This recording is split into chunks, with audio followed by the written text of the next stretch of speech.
Buen día, hermanos.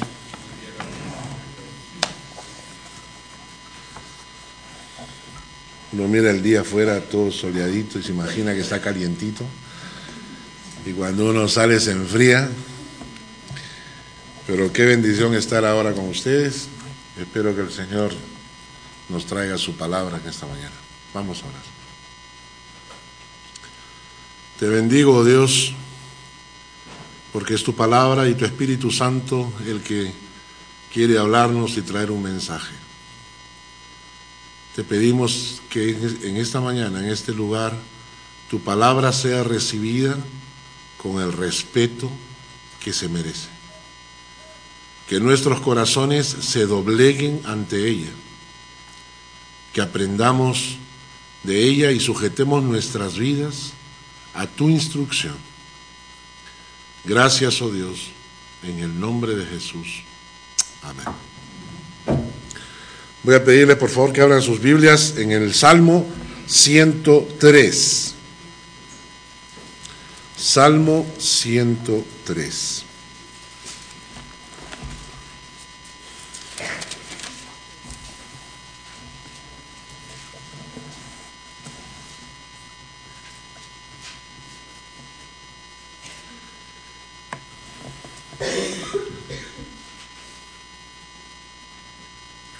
Quiero que leamos juntos el versículo 17 y 18.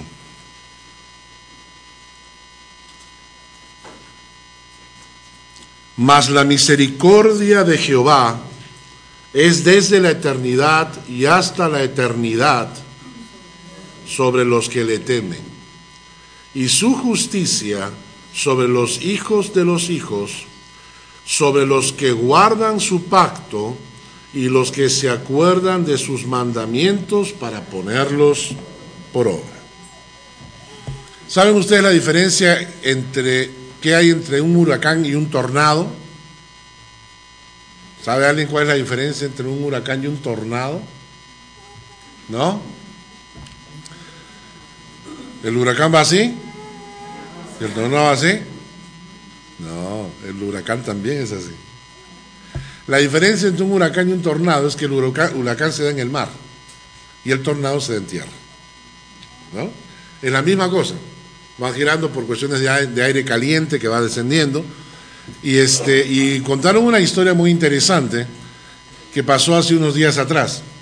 Creo que se las he contado ya, como estoy viejo me olvido de las cosas, pero no importa, se las repito, ¿no? Dicen que con la repetición está el gusto.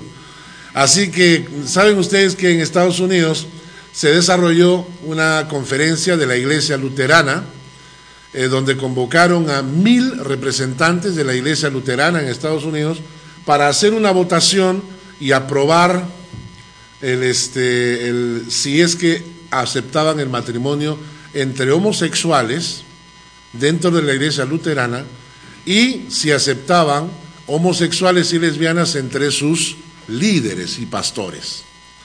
Y entonces salió la noticia por ahí, habría que confirmarla si es cierta o no, pero cuentan que se reunieron en un centro de convenciones frente a una de las iglesias luteranas más antiguas que hay en Estados Unidos y que representa, digamos así, la historia luterana, ¿no?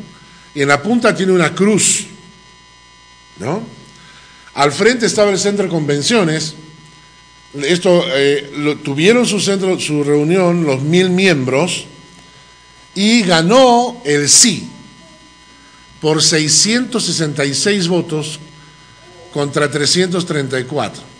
666, muy ilustrativo el número, 666 votos contra 334.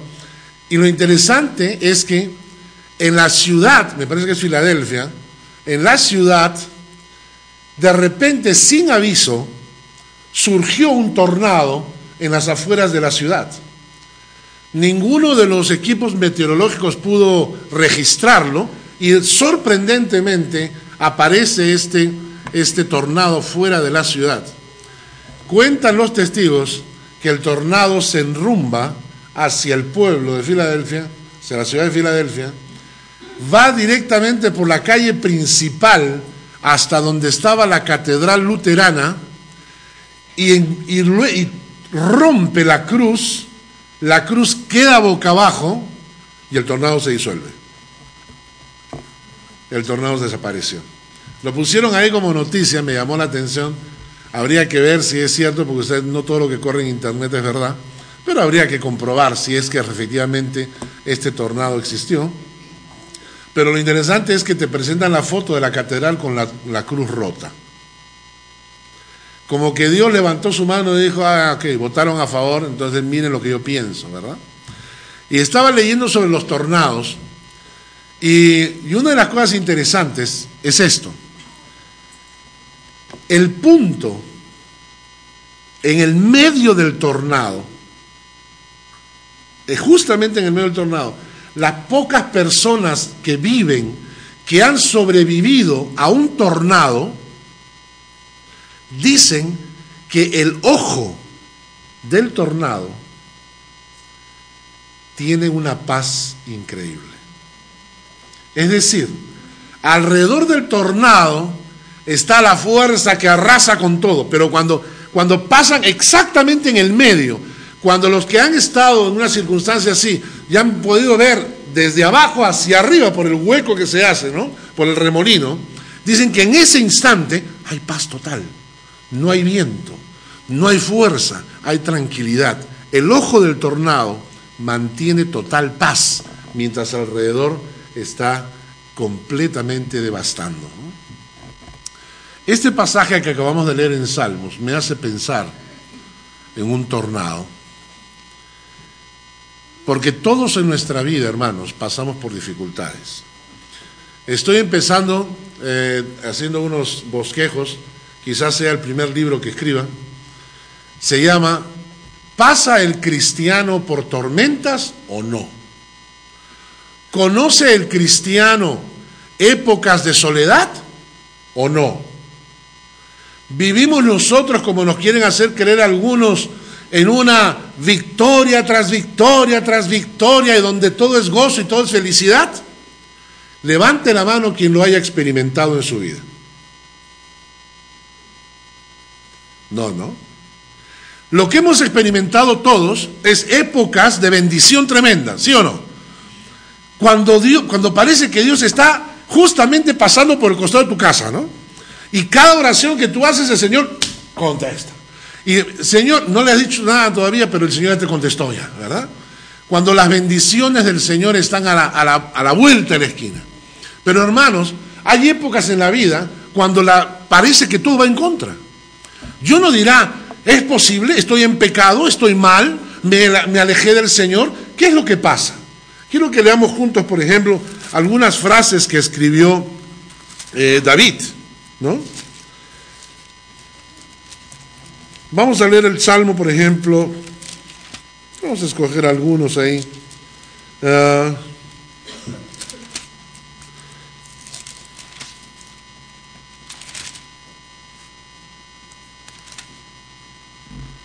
Vamos a leer el Salmo 83.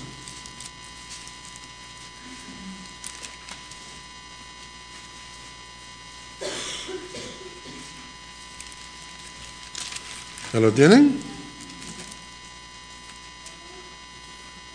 No, 88. Volvamos al 88, es más ilustrativo el 88. Miren lo que escribe David el rey.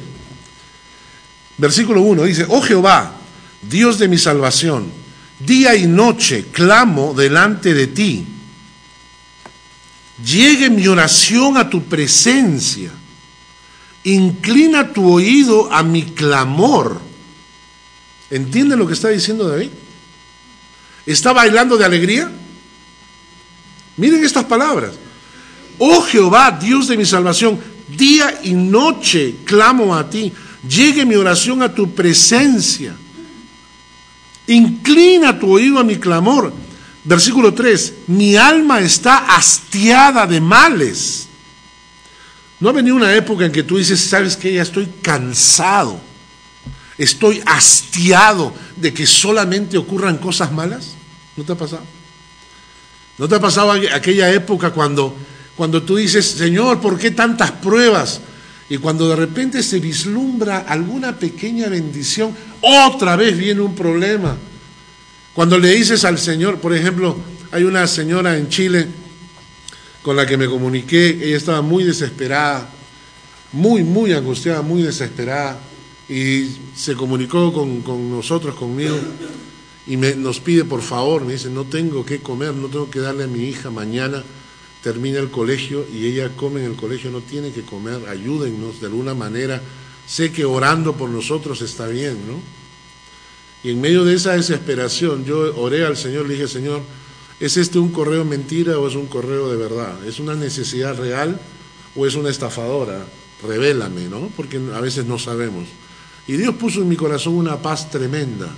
Y yo sabía, dije, voy a ayudar a esta señora, aunque no la conozco, no sé dónde está. Y entonces le enviamos un dinero para ayudarla, ¿no? Ella nos contestó con toda la alegría posible, un correo gigantesco, agradeciéndonos, contándonos de su iglesia, que había hablado con el pastor, que el pastor se iba a comunicar conmigo, etcétera, etcétera, etcétera. Y tiempo, unas 2, 3 semanas después, ella estaba con toda esta, digamos, esta vehemencia, esta felicidad de que algunas personas le hubieran ayudado sin conocerla, y nosotros decidimos no solamente dejarlo ahí, sino también enviarle una ayuda más, ¿no? Y cuando recibe el dinero, me contesta y me dice, pastor, ya conseguí trabajo, mañana empiezo a trabajar, mi esposo también consiguió trabajo, mañana empieza a trabajar, los dos vamos a trabajar y el dinero que nos ha mandado nos ayuda para comprar esto y esto que nos faltaba y pagar las deudas. En este momento me voy a pagar las deudas. Y 3 horas después me llama y me dice, me robaron el dinero en el centro de la ciudad. Estaba un tumulto de gente y le bolsiquearon, ¿no? Y entonces le quitaron el dinero. Y cuando yo veo las historias, digo, gente que va pasando de mal y de repente aparece como una luz y como que no quiere que te levantes, como no quiere que te levantes, como quiere que te chanquen, ¿no es cierto? ¿Verdad? Ahora, en estas circunstancias, miren lo que dice David en el Salmo 88, continúa, dice, mira, mi alma está hastiada de males, mi vida cercana al Seol. ¿Ah? O sea, estoy casi muerto. El Seol, el lugar de los muertos. Estoy prácticamente muerto. Soy contado entre los que descienden al sepulcro. Soy como hombre sin fuerza. Ya no tengo fuerza, Señor, para continuar. Ya no aguanto más. Abandonado entre los muertos, como los pasados a espada que yacen en el sepulcro, de quienes no te acuerdas. David le está diciendo al Señor, Señor, de mí no te acuerdas. Dice el versículo 6, me has puesto en el hoyo profundo, en tinieblas, en lugares profundos. Sobre mí reposa tu ira, me has afligido con todas tus ondas. Has alejado de mí mis conocidos, hasta sus amigos se fueron. Encerrado estoy y no puedo salir, dice en el versículo 8. Mis ojos se enfermaron. Te he llamado, oh Jehová, cada día. He extendido a ti mis manos. ¿Manifestarás tus maravillas a los muertos? Se levantarán los muertos para alabarte, Señor. O sea, le está diciendo, Señor, ¿me vas a ayudar cuando ya esté muerto? ¿De qué sirve que me ayudes cuando ya esté muerto? ¿Notan ustedes esto? El versículo 13 cambia la figura. David dice, mas yo a ti he clamado, Jehová, y de mañana mi oración se presentará delante de ti. O sea, no importa el mal que estaba sufriendo David, no importa la angustia que estaba pasando, se sentía como muerto, se sentía solo, se sentía abandonado por sus amigos, se sentía en un hoyo profundo, se sentía sin fuerzas, se sentía casi muerto. Y aún así él dice, Señor, aún de mañana me levantaré y seguiré clamando delante de ti. Claro, por eso es que David llegó a ser lo que fue. Pero miren lo que pasó David. Todos imaginan David el rey. En la iglesia el otro día conversábamos de esto, ¿no? Y un hermano dice, claro, así es fácil. Y le dije, ¿cómo que es fácil? Claro, me dice, así es fácil, pues. Si Dios te hace rey, te da 7 esposas y 340 concubinas, ¿quién no va a agradecer al Señor? Y yo le digo a él, claro, lo que ustedes ven es el final de la vida de David. Ustedes ven cuando David era un pastor de ovejas y cómo Dios lo saca, y al final te cuentan, y David el conquistador, el rey, y David el que llegó al grande, y que dice la Biblia que es uno de los pocos hombres conforme al corazón de Dios, dice. Pero nadie se percata de estas épocas de oscuridad por las que le tocó pasar a David. Y son épocas de oscuridad porque tu corazón se prepara para eso. El Señor está preparando el corazón para que seas rey. Pero antes tiene que humillar tu corazón para que aprendas a confiar en Él. Claro, si hubiéramos leído esta historia y hubiéramos dicho, me siento abatido, solo, desconsolado, todos me han abandonado, nadie me llama, de la iglesia ya se olvidaron de mí, me siento triste, me siento como en un hoyo profundo, me siento que no tengo fuerza, Señor, estoy hastiado, ya no puedo más. ¿Cuál habría sido nuestra reacción? Voltearnos contra Dios y criticar al Señor, ¿verdad? ¿Dónde estás? Mentira es tu palabra, que no se cumple. ¿Por qué a mí, Señor? ¿Qué te he hecho yo? Y si algún hermano de la iglesia se te acerca y te dice, hermano, ¿qué pasa? ¿Cómo están las cosas? No me hables, hermano, pura cuenta esto de la Biblia. Esa es la diferencia entre David y nosotros, ¿eh? David dice, no, David está en el hoyo profundo y dice, aún así, estoy en el hoyo profundo, pero no me voy a quejar. ¿Por qué? Porque me levantaré de mañana y te buscaré, Señor. Alguien decía que hay que buscar al Señor con la terquedad de una mula, porque eso demuestra tu amor hacia el Señor. Y acá el pasaje interesantísimo, ¿no? Y ahora sí, volvamos al 103. ¿Y qué significa entonces esto? Que si todos pasamos por épocas de tormenta, nadie tiene por qué asustarse. Pero sí tenemos que guarecernos. Y la época de tormenta, el mejor lugar para pasarla, es el centro de la misericordia de Dios. El Salmo 103, versículo 17, nos dice, mas la misericordia de Jehová es desde la eternidad y hasta la eternidad. ¿Saben ustedes la diferencia entre la gracia y la misericordia? La gracia es que Dios te da lo que no mereces. Dios te da salvación. Dios te da bendición. Dios te da redención. O sea, no lo merecemos. Por nuestras obras no lo merecemos, pero Dios te lo regala. Por eso es por gracia. Gracia significa regalo. Por regalo. Dios te da por gracia lo que no mereces. Y la misericordia es que Dios no te da lo que sí mereces. ¿Entienden? Gracia es que Dios te da lo que no mereces. Pero misericordia es que Dios no te da lo que sí mereces. ¿Y de dónde viene este concepto? Este concepto viene del versículo 10, que dice, no ha hecho con nosotros conforme a nuestras iniquidades, ni nos ha pagado conforme a nuestros pecados, porque como la altura de los cielos sobre la tierra, engrandeció su misericordia sobre los que le temen. ¿Notan? No nos ha hecho con nosotros conforme a nuestras iniquidades, ni nos ha pagado conforme a nuestros pecados. Saben que Dios conoce el corazón de todos, ¿verdad? Dios sabe lo que piensas, dice la Biblia, antes que lo hables. Dios sabe tu corazón antes que nadie, antes que tú mismo. Dicen también que si fuéramos telépatas, leer la mente de la gente, ¿qué ocurriría? Si tú fueras telépata, yo comienzo a mirar a Roberto y ¿no? Nos comunicamos. ¿No?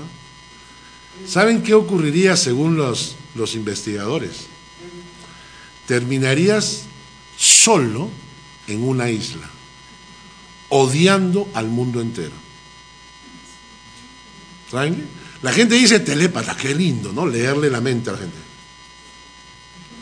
Entonces tú comienzas a mirar así, tú comienzas a leer qué están pensando de ti, entonces sabes cómo reaccionar. Claro, al principio es un juego, pero ¿sabes qué ocurriría después, no? Entonces yo comienzo a mirar por ahí, ¿no? Y unos por ahí dicen, wow, el pastor, mira, está bajando de peso.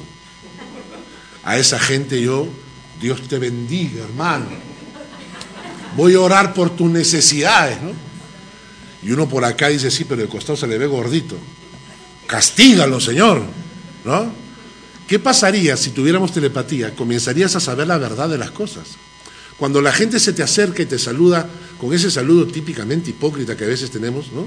Hola, hermano, que Dios te bendiga, ay, qué lindo verte, ¿no? Y en su cabeza está diciendo, no, ay, otra vez llegó a la iglesia, ay, ojalá se fuera. Entonces, pero tú con telepatía sabrías lo que está pensando. Cuando te pintaste el pelo te costó 180 francos, ¿no? Y vienes a la iglesia ¿no? y todas, ¡ay, qué regio te quedan los mechones! Y en la cabeza están diciendo, pero si igual de vieja se te ve. Entonces, pero tú estarías con telepatía, estarías diciendo, hipócrita, ¿no? Mira, me dice que me queda bien, pero en su mente está diciendo que soy una vieja.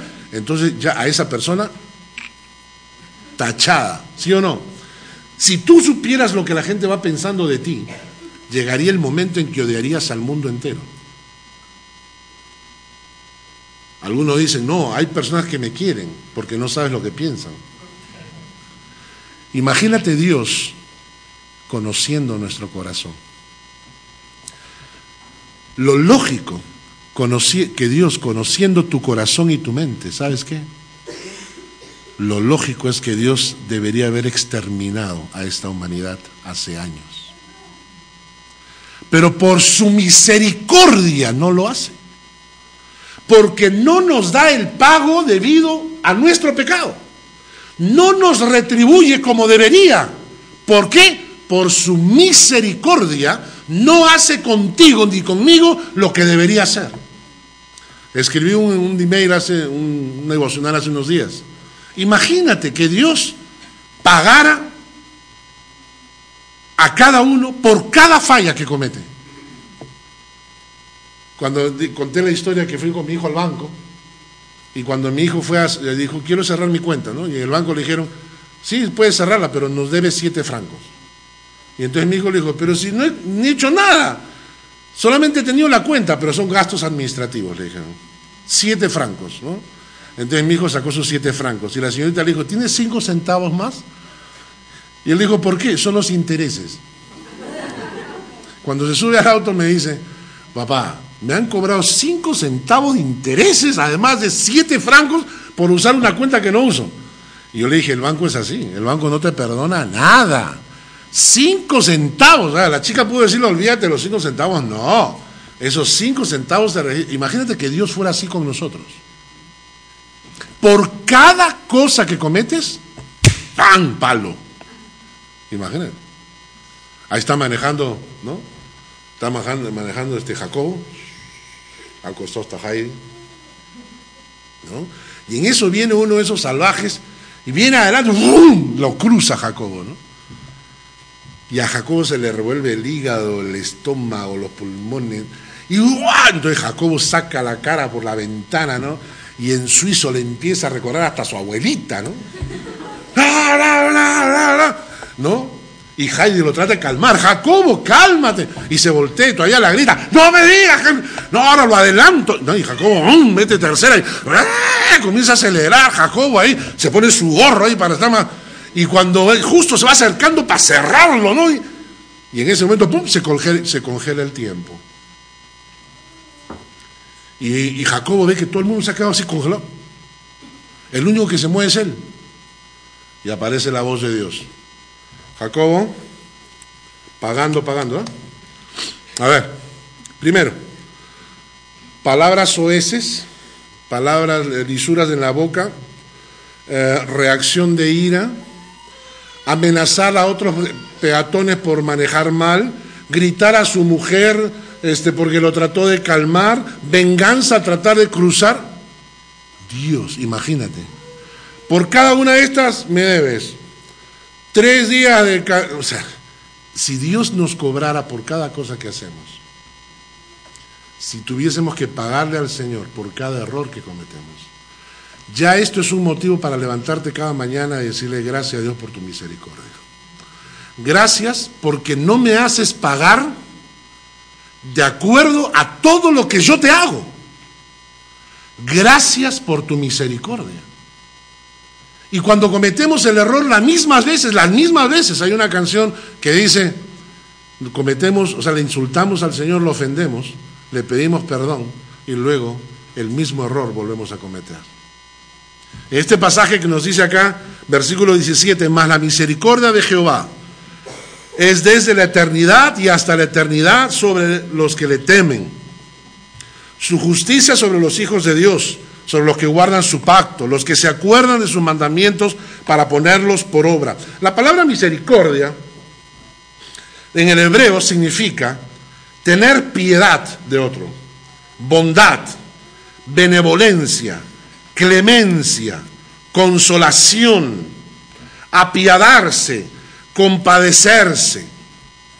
Lo que quiere decir acá es que cuando tú estás bajo la misericordia de Dios, cuando tú estás en el centro de la misericordia de Dios, de parte de Dios recibes perdón, consolación, bondad, benevolencia, clemencia. Es como cuando alguien dice, este es mi ahijado, a este lo cuido, es mi ahijado, ¿verdad? Porque entonces yo le tengo un cariño especial. Muchas veces ha pasado esto, ¿no? De que tú tienes en la casa, por ejemplo, las abuelas, ¿no? Entran los nietos y los nietos corren y hacen lo que les da la gana, ¿verdad? Como alguien dijo, hay un cantante que escribe una canción que dice, mis hijas ya descubrieron el truco, ¿no? Que con una caricia me pueden sacar lo que quieran, ¿no? Y a veces, y es lo mismo con los abuelos. Los abuelos tienen para los nietos toda la misericordia que hay. A veces los padres somos más duros, pero entran los nietos y comienzan a correr. Y en mi casa es así. Mis hijos hacen con mi mamá lo que les da la gana. Lo que les da la gana. Abuela, dime, ay, que se me antojaron alfajores. Les prepara alfajores. Yo le digo, me dice, tú estás gordo, no comas. Le digo, a tus nietos sí les das, a mí no me das. No, tú estás gordo, no comas. Mis hijos, ay, abuela, se me ha antojado un lomito saltado, se me ha antojado un ceviche. La abuela va y lo prepara, ¿no? A los nietos los engríe, ¿no? Y no importa si los nietos le rompen algo. No importa. No importa si llegan, se llevan la computadora de la abuela, le traen una vieja, le ponen a la computadora vieja. La abuela no dice nada. ¿Por qué? Porque sus nietos están bajo su misericordia, su amor, su gracia. Hermanos, ese es el lugar donde debemos estar, ¿cierto? Yo quiero estar en ese punto cuando Dios diga, la misericordia eterna que yo tengo, ahí está, Carlos, ahí medio. O sea que cuando me equivoco, su misericordia. Cuando cometo errores, su misericordia. Si soy burro y fallo, su misericordia. No importa lo que yo haga, su misericordia esté ahí conmigo. Yo quiero estar en ese lugar. Yo quiero estar cubierto por la misericordia de Dios. Y el texto de Salmos nos dice para quiénes es su misericordia. Porque no es para todos. Para otros hay juicio. Miren lo que dice el texto, el 17.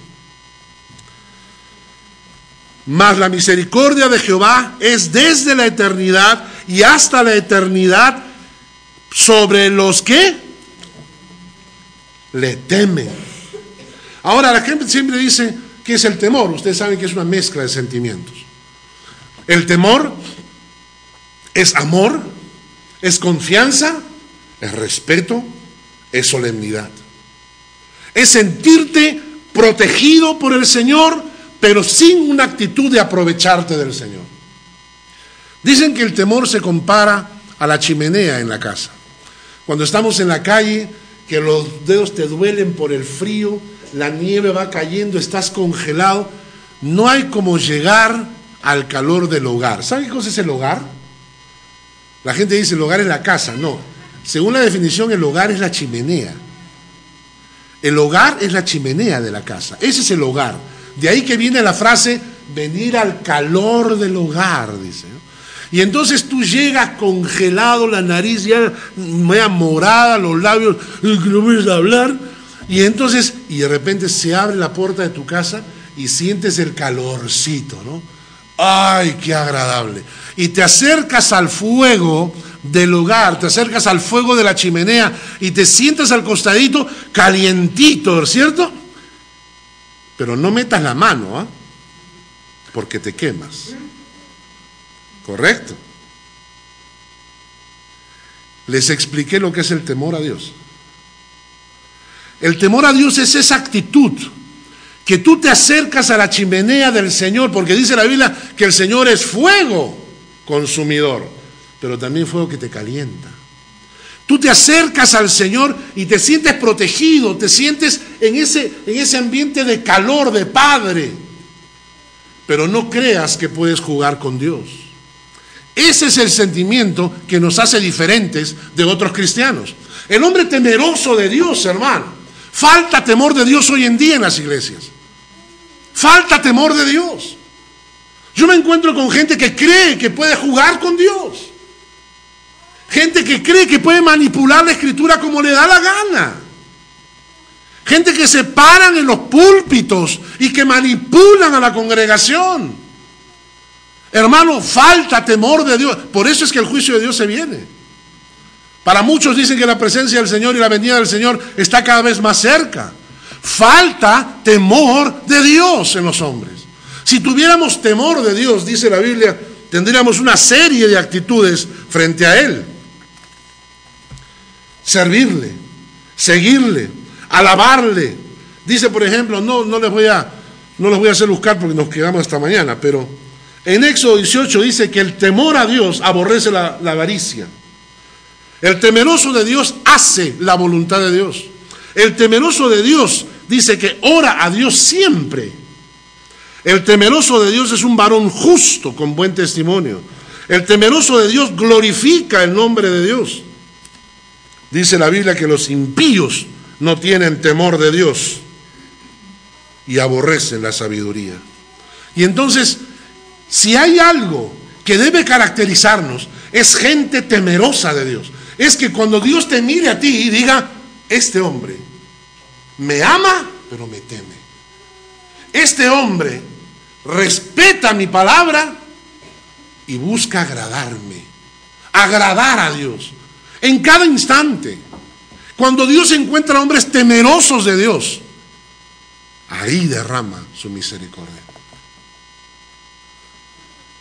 La verdad es que la mayoría de creyentes hoy en las iglesias no tienen temor de Dios.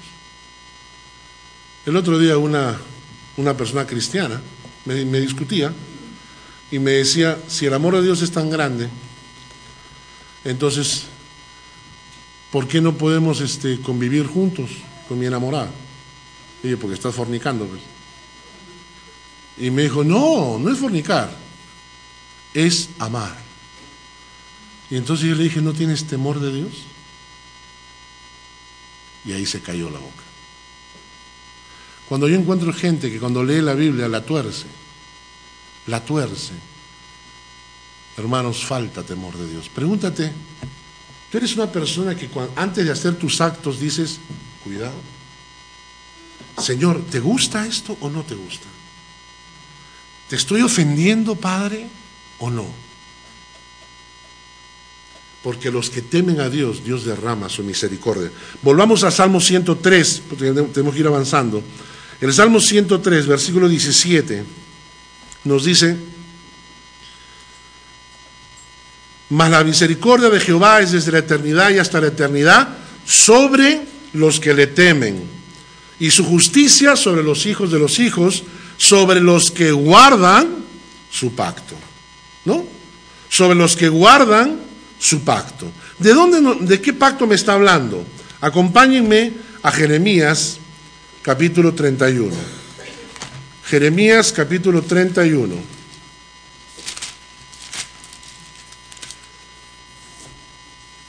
¿Recuerdan ustedes a Jesucristo cuando estaba instituyendo la Santa Cena? Pablo menciona en 1 Corintios, dice, y esta sangre es señal ¿de qué? De un nuevo pacto. ¿Y de qué pacto me está hablando Corintios? ¿Qué pacto es el que yo celebro cada vez que celebro la Santa Cena? Ese pacto está descrito en Jeremías 31, versículo 31, que dice, he aquí que vienen días, dice Jehová, en los cuales haré nuevo pacto con la casa de Israel y con la casa de Judá.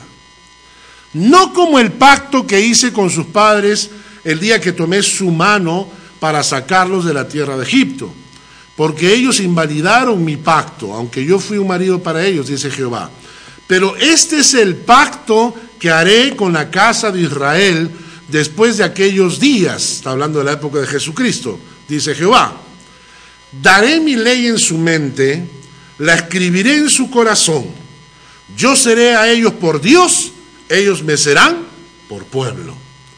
No enseñará más a ninguno su prójimo, ni ninguno a su hermano, diciendo conoce a Jehová, porque todos me conocerán, desde el más pequeño de ellos hasta el más grande, dice Jehová, porque perdonaré la maldad de ellos y no me acordaré más de su pecado.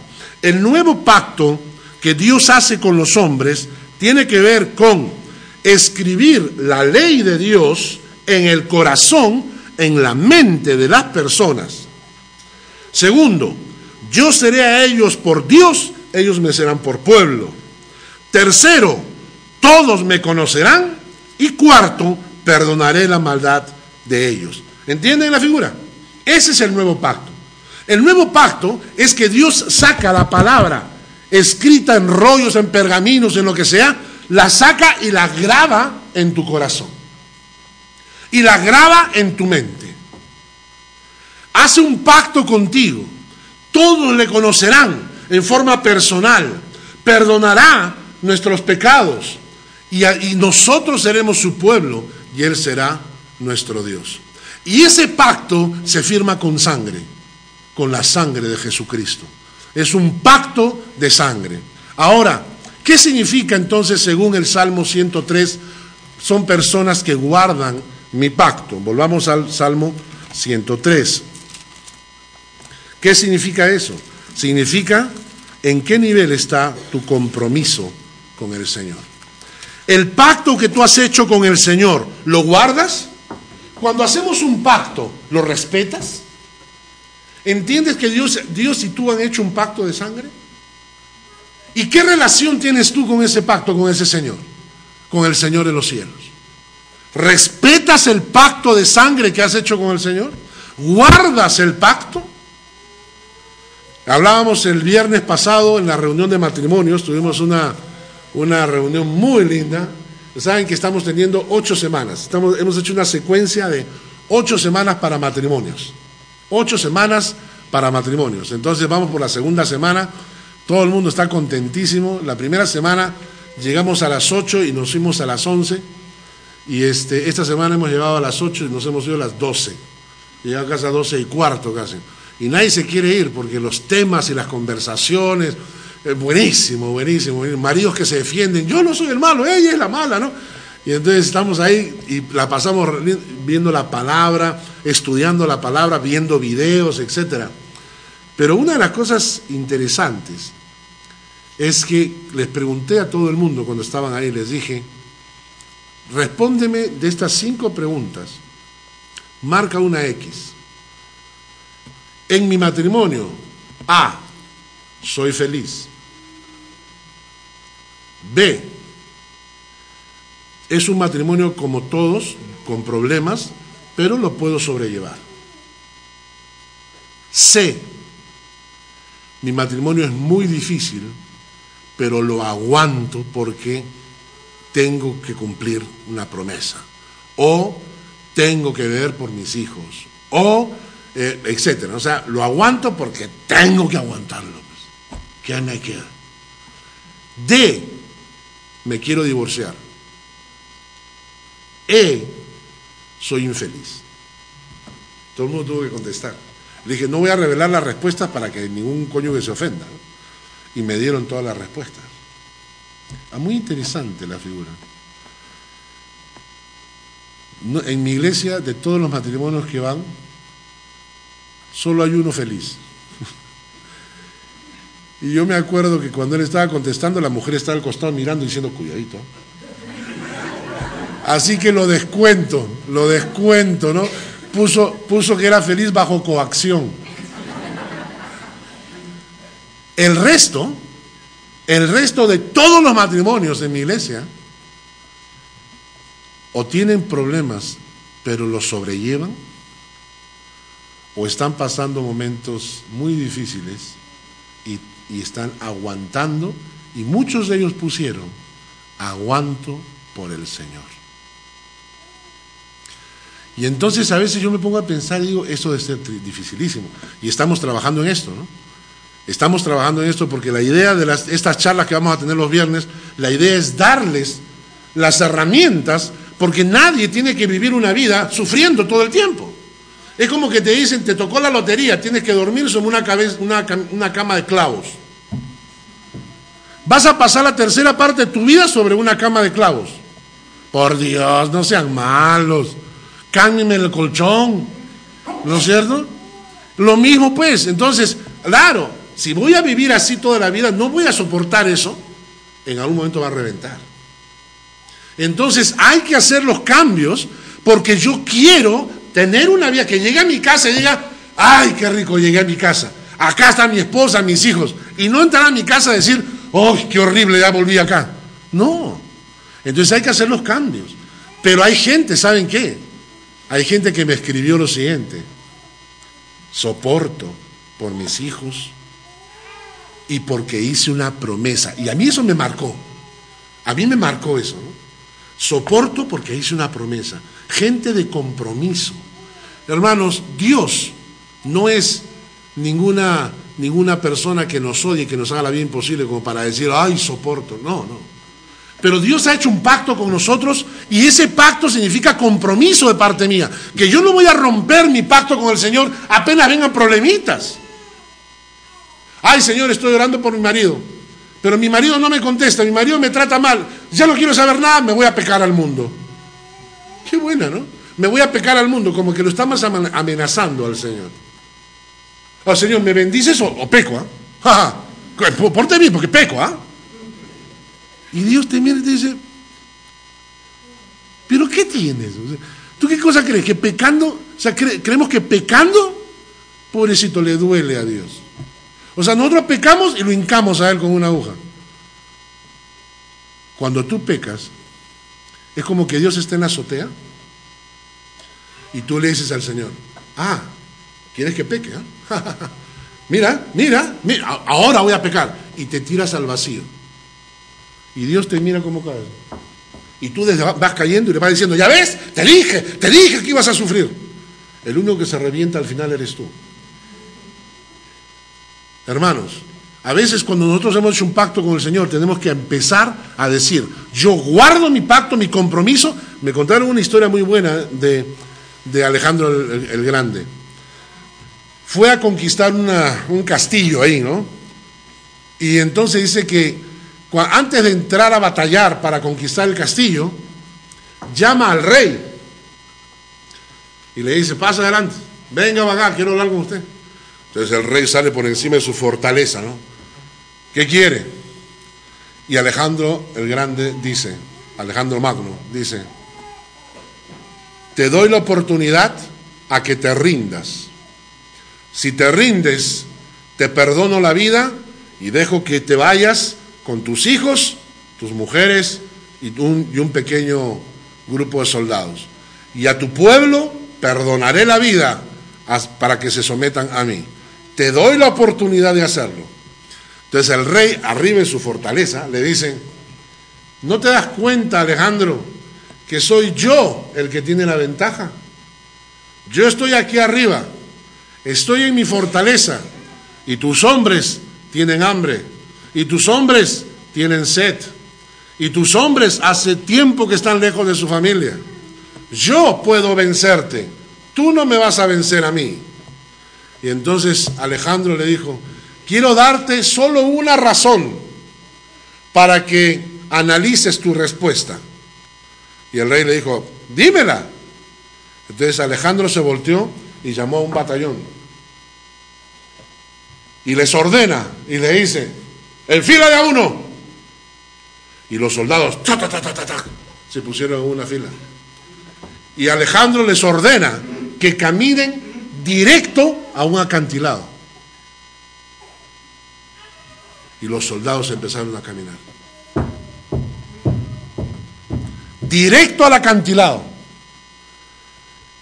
Y todo el mundo expectante de qué pasaba.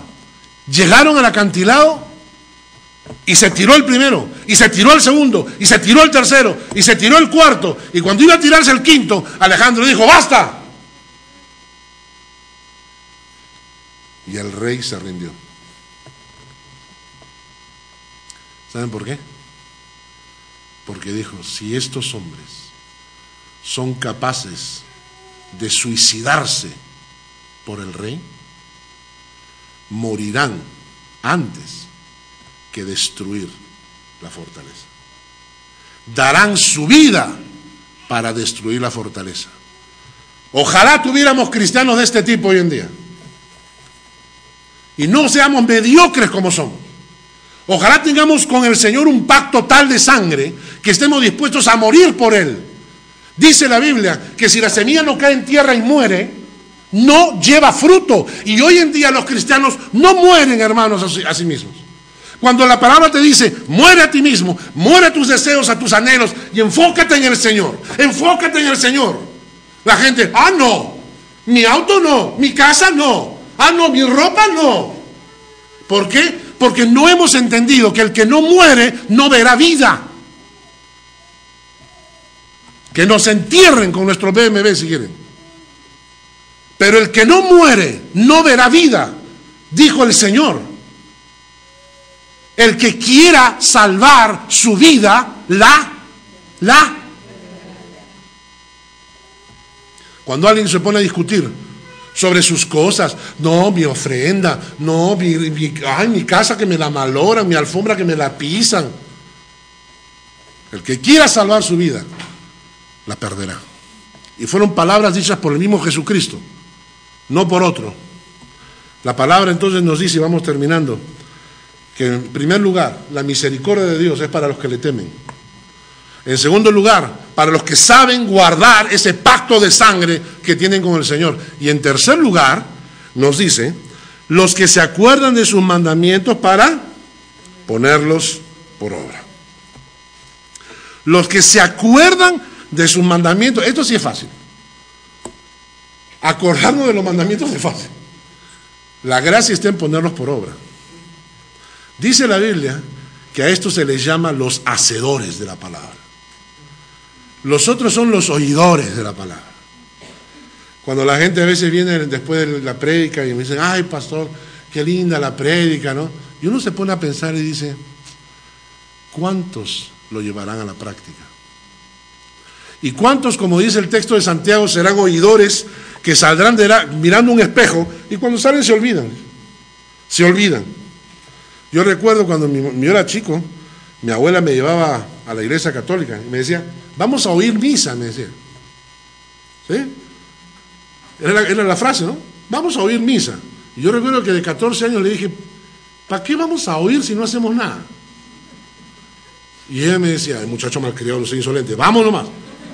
Vamos a oír misa. Y entonces cuando yo iba creciendo, yo decía, pero ¿qué gracia tiene oír misa? Para mucha gente, ahí está el truco. Deberían algunos de nosotros decir, vamos a oír culto. Suena, ¿no? Vamos a oír alabanza. Vamos a la iglesia a oír. Pero no vamos para hacer. Los hacedores de la palabra son los que están en el ojo de la misericordia de Dios. Dice el Santiago, ustedes recuerdan ese pasaje, el hacedor de la palabra mira atentamente, persevera en la palabra, no es oidor olvidadizo, sino es un hacedor de la palabra. Y el hacedor de la palabra es bienaventurado. Ahora, pensemos en esto. ¿Soy hacedor de la palabra o soy oidor de la palabra? ¿Soy ejecutor de las órdenes de Dios o no? Yo recuerdo, teníamos un amigo que él tenía un poquito de problemas, tenía un poquito de retardo.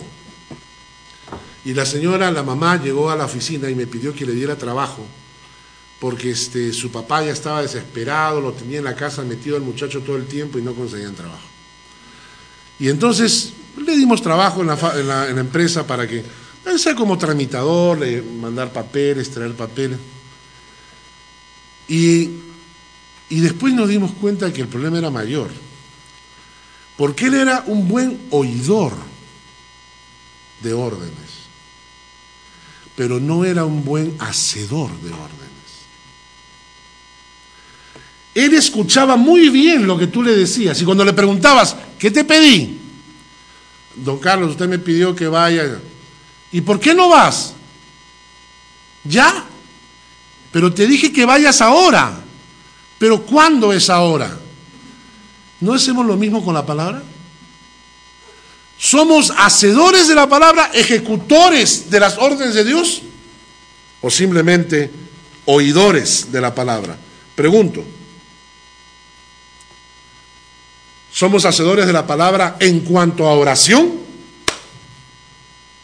De mañana me levantaré, de mañana oirás mi voz. Orad sin cesar. ¿Somos hacedores de la palabra? En cuanto a la palabra, escudriñad las escrituras diariamente. ¿Soy hacedor de la palabra? Oidor de la palabra. En cuanto al pecado, huid de la fornicación. ¿Soy hacedor de la palabra? En cuanto a la lengua, no murmuréis. ¿Soy hacedor de la palabra? En cuanto a las autoridades, someteos a vuestros pastores. ¿Soy hacedor de la palabra o simplemente oidor? Termino leyéndoles el Salmo 111.